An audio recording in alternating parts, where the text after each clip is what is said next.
पवनपुत्र हनुमान, शक्ति और भक्ति की अमर गाथा। प्राचीन काल की बात है, जब धरती पर ऋषियों का प्रताप और देवताओं का आशीर्वाद साक्षात अनुभव किया जाता था। उस समय स्वर्ग की एक अत्यंत सुंदर अप्सरा अंजना एक शाप के वश पृथ्वी पर वानर राज केसरी की पत्नी के रूप में निवास कर रही थीं। माता अंजना और पिता केसरी का जीवन सुखमय था, किंतु उनकी एक ही अभिलाषा थी, एक ऐसा पुत्र जो शिव के समान तेजस्वी और अजेय हो। तपस्या और दिव्य प्रसाद। माता अंजना ने मतंग ऋषि के उपदेश से भगवान शिव की कठोर तपस्या शुरू की।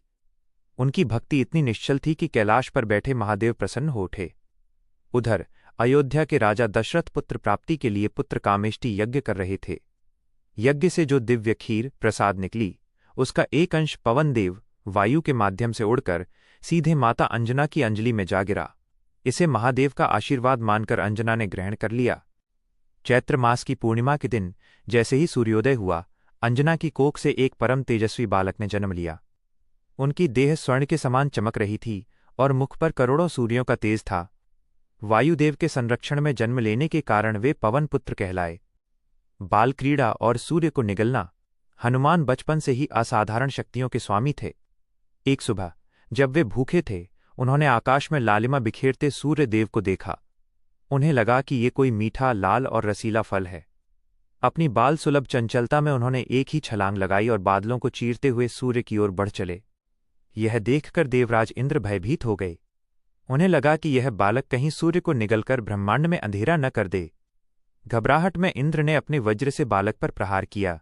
वज्र की चोट बालक की ठुड्डी हनु पर लगी और वे मूर्छित होकर पृथ्वी पर गिर पड़े। तथ्य: हनु पर चोट लगने के कारण ही उनका नाम हनुमान पड़ा। देवताओं के वरदान। अपने पुत्र की ये दशा देख पवन देव क्रोधित हो गए और उन्होंने संसार की वायु रोक दी। जब सृष्टि हाहाकार करने लगी, तब ब्रह्मा जी सहित सभी देवताओं ने बालक हनुमान को होश में लाया और उन्हें असीमित शक्तियां प्रदान की। ब्रह्मा जी ने उन्हें चिरंजीवी अमर होने का वरदान दिया। इंद्रदेव ने कहा कि उन पर कभी किसी अस्त्र शस्त्र का प्रभाव नहीं होगा। वरुण और अग्नि देव ने उन्हें जल और अग्नि से अभय कर दिया। राम भक्ति का उदय। हनुमान जी की शक्तियों का असली उद्देश्य तब प्रकट हुआ जब उनकी भेंट मर्यादा पुरुषोत्तम भगवान श्री राम से हुई। ऋष्यमुख पर्वत पर जब राम और लक्ष्मण अपनी पत्नी सीता की खोज में पहुंचे, तब हनुमान जी ने एक ब्राह्मण का रूप धरकर उनसे भेंट की। जैसे ही उन्होंने प्रभु राम की आंखों में देखा, उन्हें अपने जीवन का लक्ष्य मिल गया। हनुमान जी ने न केवल राम और सुग्रीव की मित्रता कराई, बल्कि वे राम जी के ऐसे अनन्य भक्त बन गए कि उनका रोम रोम राम राम जपने लगा। समुद्र लांघना और लंका दहन। सीता माता की खोज में जब वानर सेना समुद्र तट पर असमंजस में थी, तब हनुमान जी ने अपनी शक्तियों को याद किया और 100 योजन के विशाल समुद्र को एक छलांग में पार कर लिया। लंका में अशोक वाटिका के भीतर जब वे माता सीता से मिले, तो उन्होंने प्रभु राम की मुद्रिका अंगूठी देकर माता के मन में विश्वास जगाया। जब रावण के पुत्र अक्षय कुमार का वध करने के बाद उन्हें बंदी बनाया गया और उनकी पूंछ में आग लगाई गई, तो हनुमान जी ने उस आग को खेल बना दिया। उन्होंने अपनी जलती पूंछ से अभिमानी रावण की सोने की लंका को स्वाहा कर दिया, जो इस बात का प्रतीक था कि अधर्म का अंत निश्चित है। संजीवनी का संकट और अटूट सेवा।